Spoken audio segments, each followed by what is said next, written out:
Hello, नमस्कार. लज्जत जेवणाची या चॅनलवर आपले स्वागत आहे.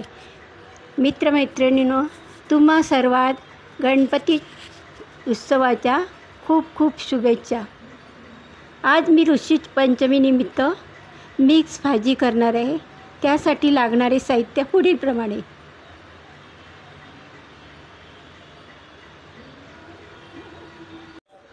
इथे मी लाल माठ घेतलेला आहे, भाजीचा आळू घेतलेला आहे, शेंगाचा पाला घेतलेला आहे, शेंगा घेतल्या आहे, भेंडी घेतलेली आहे, गवार घेतलेली आहे, वालाच्या शेंगा घेतलेल्या आहेत, मटार घेतलेला आहे, गाजर घेतलेले आहेत आणि राजमा घेतलेला आहे. त्याच्यानंतर हे डांबे घेतले आहेत, लाल माठाचे डांबे. मका घेतलेला आहे, कच्चा केळा एक घेतलेला आहे, शेवग्याच्या शेंगा घेतलेल्या आहे, भोपळा घेतलेला आहे, त्याच्यानंतर घोसाळी घेतलेलं आहे, वांगी, काकडी,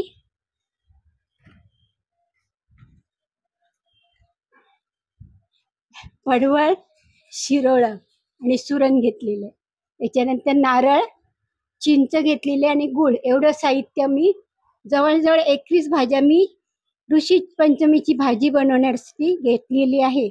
आता ह्या सगळ्या भाज्या मी साफ करून घेणार आहे. इथे मी सगळ्या भाज्या कापून ठेवलेल्या आहेत. आता हे स्वच्छ धुवून आपल्याला फोडणी घालायची आहे. इथे सगळे दाणे मी काढून ठेवले वाट्यांमध्ये. त्याच्यानंतर इथे सगळं साफ करून ठेवले सगळे करून. इथे फक्त फोडणी द्यायच्या अगोदर मी कारण काळं पडेल म्हणून मी वांगं आणि केळ हे नंतर मी फोडणी द्यायच्या वेळेला कापून ठेवणार. आणि इथे खोबरं, चिंच आणि गूळ एवढं साहित्य मी ऋषी पंचमीची भाजीसाठी साफ करून ठेवलेले आहे. कटिंग वगैरे करून ठेवलेले आहे. भाज्या कापून ठेवलेले आहे. टाकलेले तेल गरम करत ठेवलेले. इकडे भाज्या सगळ्या मिक्स घेतलेल्या आहे. अगोदर आपण सगळ्यात आळू आणि सुरण हे अगोदर आपण टाकूया फोडणीला आणि नंतर बाकीचं साहित्य चिंचेचं गूळ आहे, मिरची आणि ओलं खोबरं. आता आपण मिरची फोडणीला टाकूया.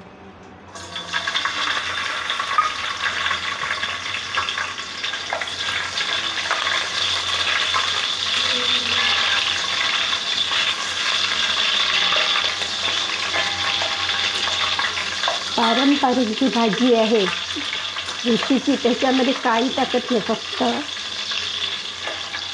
चिंचेचं कोळ, खोबरं, हिरवी मिरची, तेल.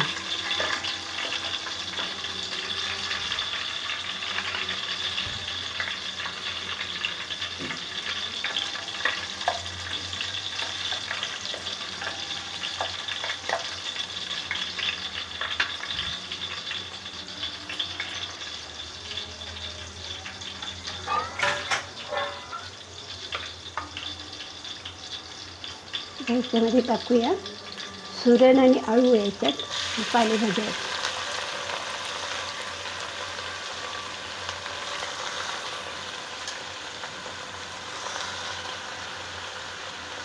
आळू आणि सुरण असतो काजरा, म्हणजे घशाला खवखवतो म्हणून त्याच्यात आपण थोडी चिंच टाकणार आहे, चिंचेचा कोळ. ते अगोदर शिजवून घेणार आहे.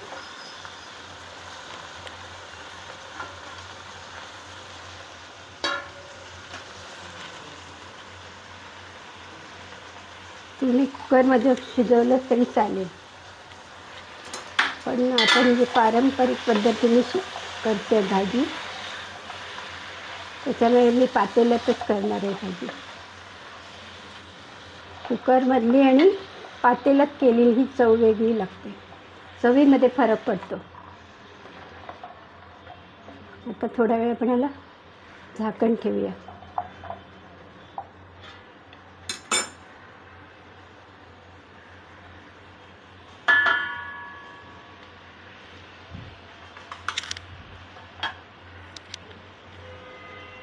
थोडा चिंचेचा कोळ टाकूया, कारण आळू आणि सुरण खाजट आहे म्हणून.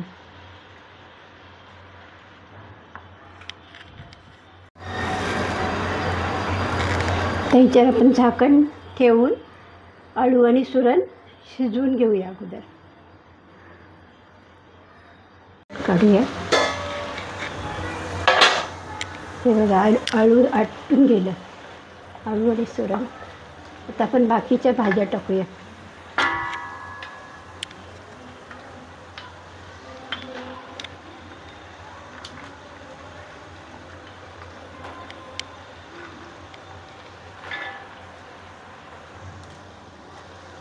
हलवून घेऊया.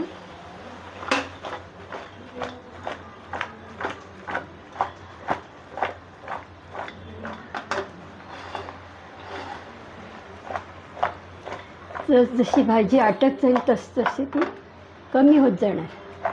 त्याच्यामुळे पातळ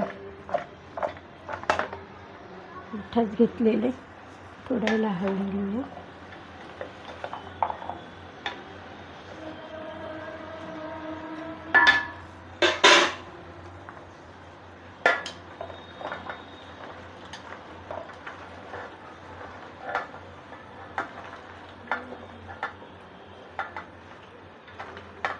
सुरुवातीला पाणी टाकायचं नाही, वाफेवर शिजून घ्यायचं. पाणी खूप कमी टाकायचं, नंतर गरज लागली तर नाही टाकलं तरी चालेल. वाफेवर शिजणार ते. फक्त झाकणावर पाणी ठेवायचं. पाण्याची गरज लागली तर तोच गरम पाणी झाकणावरचा पण त्याच्यात टाकणार. नंतर शिजत आल्यानंतर आपण चिंच, गूळ, खोबरं, मीठ हे टाकणार आहोत.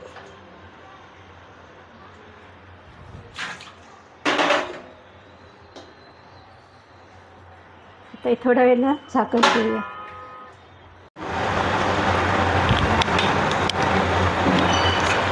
मी अळूची भाजी बोलायचं तर चुकून अळूवडी असं बोलण्यात आलं आहे. सॉरी, अळूची भाजी उच्चार पाहिजे होता. मी चुकून अळूवडी बोलले. हे थोडं थोडं हलवून घ्यायचं, खालीवर करायचं.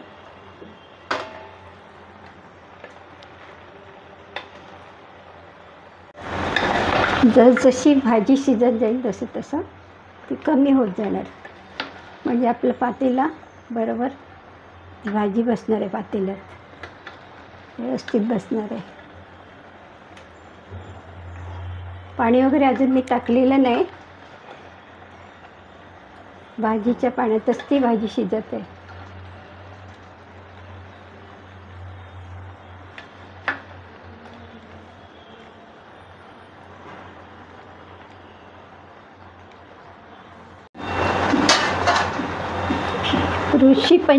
ऋषीपंचमी म्हणजे काय तर पूर्वीच्या काळी ऋषी जे होते ते अरण्यात राहत होते आणि त्यांच्याबरोबर शिक्षण घेण्यासाठी शिष्यसुद्धा असायचे. त्यावेळी हे ऋषीमुनी काय करायचे, भाज्या वगैरे हाताने तयार, शेती म्हणजे स्वतःच तयार करायचं. भाज्या असू दे, धान्य असे, आणि त्याच्यात ती भाजी करायची. तेव्हा काय आपल्यासारखे आतासारखे मसाले वगैरे नव्हते. त्याच्यामुळे मिरची किंवा जे घरात कधी कधी तेलसुद्धा नसायचं, पण जे असेल त्याच्यात ते भाज्या शिजवून घ्यायचे. म्हणजे एकदम वाफूनच घ्यायचे म्हणा ना, त्याच्यात फक्त मीठ टाकलं. पण आता वेगवेगळ्या प्रकारच्या ऋषीची भाजी करतात, पण पारंपरिक पद्धतीने जी भाजी आहे त्याच्यात फक्त मीठ असते, जास्त काही नसतं. तर ऋषीपंचमी आपण ऋषींबद्दल कृतज्ञता व्यक्त करण्यासाठी आपण ती साजरी करतो. तसेच बैलांनासुद्धा एक दिवस विश्रांती मिळावी ह्या उद्देशाने सुद्धा ही ऋषीपंचमी साजरी केली जाते. आता ही एवढी भाजी केली, ही आता भाजी मी थोडी थोडी सगळ्यांना देणार. कारण दरवर्षी मी भाजी जास्तच करते आणि सगळ्यांना द्यावी लागते. भाज्या शिजत चालल्या तर थोडं मी खोबरं अगोदर टाकते आणि शेवटी थोडं टाकणार आहे. मीठ टाकणार आहे. मीठ जाडं असलं तर जाडं टाकलं तरी चालेल.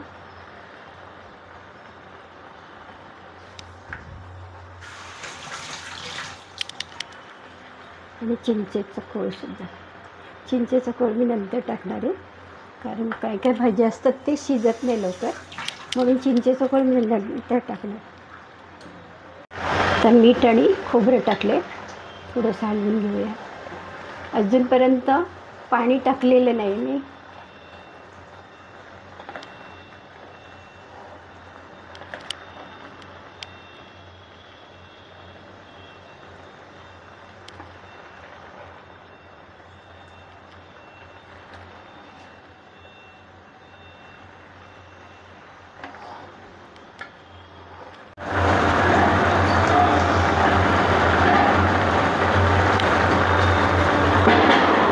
शिजलेत नाही अजूनही, थोडं पाणी टाकते.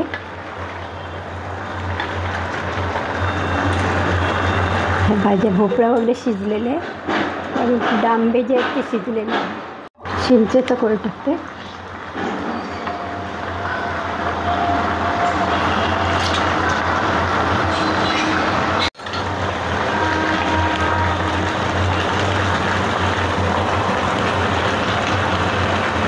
शिजलेली भाजी